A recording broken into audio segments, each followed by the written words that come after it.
Greetings, programs. Welcome to another battle here. This is actually a tournament that's going on with Dodgy Gob, and he's given me permission to be able to go over the battle replays and record them.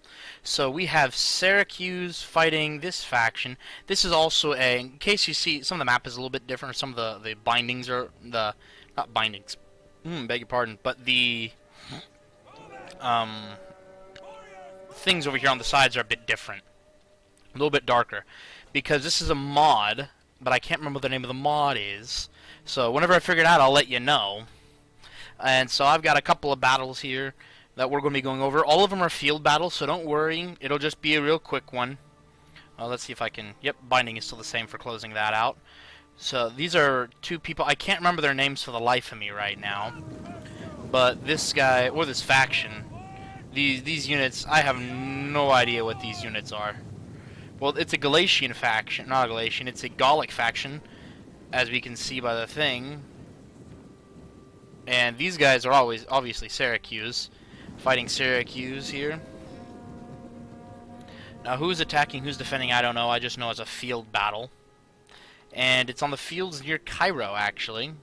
Back there, the pyramids in the background, or not Cairo, Giza, maybe, actually. The Great Pyramids of Giza. So the armies are advancing, kind of forming up. This guy's come forming to Syracuse because they started offset, and so now they're having to come this way, which is exactly what she was hoping for, because now his cav can control his cavalry here can control the flank, which is exactly what they were hoping for. And they're using their same stamina ability, or is that just strength? This is actually... It's interesting how that gives that breakdown of the morale and everything. They're eager, their morale's 85 to 100%, superior local force, they're fresh, their fighting strength 100%, and they have this stamina ability. Stamina governs how fast the unit tires and restores fatigue and is dependent on type of unit, weight, and approach to combat. Okay. Really? I did not realize this game was actually that in-depth with some of these things. Some of the people getting behind are running up ahead. And so instead of having his cav face Syracuse cav, they're going to come take the flank. They're going to secure their own their left flank, while missile cav and regular melee cav, medium shot cav actually, very light missile cav, 2 units, and then 3 medium shot cav are coming in to try and tear into the right flank. I wonder, as range units come into play, start peppering down each other, I wonder if they're going to do anything. These slingers and or bowmen, yeah, these are slingers, are really firing over and lighting up, as they're toggled into melee, then they launch their javies. They don't get any kills on those guys, but now as they're starting to move, the kills might start coming in. I think they were trying to they're baiting the infantry up, and getting close enough to throw javelins into their ranged units, to these bowmen over here. Well, their infantry starts the clash. The cavalry came in and decided to get some things going on. The morale's dropping slightly as they're engaged in melee against spear units, which is something they're not good at, and fighting other enemy cav, and taking range and getting ranged fire. How this horse is still alive, I don't know, but it's got a javelin in his right thing there, in his right shoulder. This battle's now just become very chaotic as spear units charge spear units, javelins being chucked in everywhere. These units, 300 men in this single unit. So they're trying to establish flanks while being shot at, and all this maneuvering and posturing. Field battles are actually a lot more complicated than siege battles, by a lot, actually. It's because there's so many moving pieces at once. You never know what's going to happen where. This guy's already lost. The Galatian faction's already lost one of their melee units. They've broken, but they could return from the battle. They could return to the battle, as they're only broken, not shattered. Now flanks are becoming exposed as lines collapse and lines form. The Syracuse general is actually starting to move up. Whether he or not he will enter the fray is unknown yet, while the Galatian guy is moving some more sword infantry and has a hidden unit over here. Not exactly hidden, but a light melee unit. And oh, they're war dogs. They're a war dog unit. 120 men with 118 dogs. Now as these units get focused down and flanked over here, this is really... Oh, they turned around, so now they get charged in the rear. That might be enough to do them in after all the charges come through and everything, even though they're charging the back of their own units here. 4 cavalry units charging a single unit. That's going to be enough to do them in. They're broken.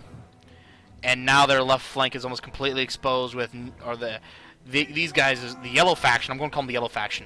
The yellow faction's right flank is almost completely exposed with not a whole lot of spear units over here to cover it. And only a cav unit to try and maybe do anything with. As javelins come through and are now starting to kind of tear into these infantry. There is a... What? Oh yeah. The yellow faction's cav somehow slipped through and is now getting into the blue faction's archers. And now their cav is coming over to try and deal with it. As melee here clashes with melee, spears clashing with swords, who were getting flank fired by these missile cav, but the medium shot cav of the yellow faction drove them back without engaging.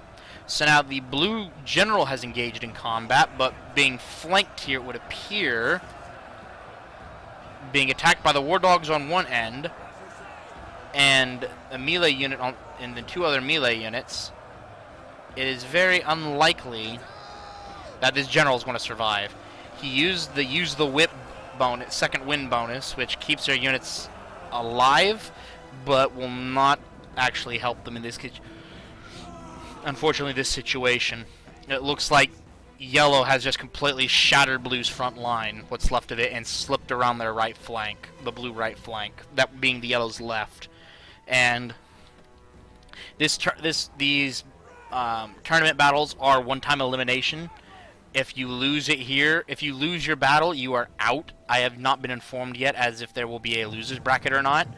Now the blue faction still has a lot of cav.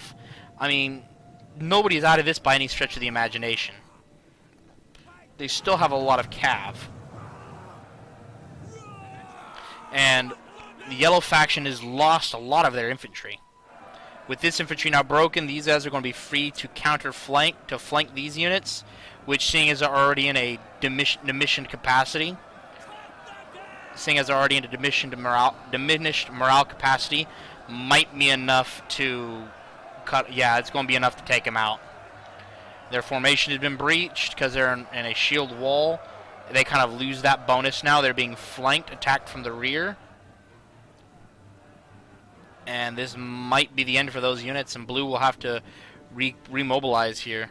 The yellow general has taken some casualties. His morale was iffy, but now it's back to normal as he's being charged by what remains of the blue cav, as they're now chain riding over to here after their general was killed. Even though their general is dead, the blue infantry continues to fight. Their cavalry is now broken against the yellow cav and the yellow general. Missile cav now succumbing to numbers as well. And they're having to fight for their lives. Blue infantry charging into the yellow archers, who are just doing their best to hold them in place so they can probably get flanked. While the blue infantry here breaking to these units, both of them are on the verge of breaking actually. If they can get reinforcements over here to counter-flank and break these guys, they might be able to save their unit. It looks like that's exactly what they're trying to do. They're trying to get some guys over here to do that. And this is... Oh, it's cool where they have their Pila. They have their Pila stored behind their shield. And that flank is exactly what they needed to break that unit and save their own. That's another 230 men that they can still keep in the fight. But the odds are overwhelming. There's still at least several thousand enemy soldiers here, with units broken that were not shattered returning to the fight. And so it looks like their friends' routing flanks exposed. Their general's dead. I think they might actually try and go for they're a spear unit. I'm not sure if they have Pila or not. They might try and go for a volley on their general. If they manage to kill the general, it'd be very unfortunate if that were the case.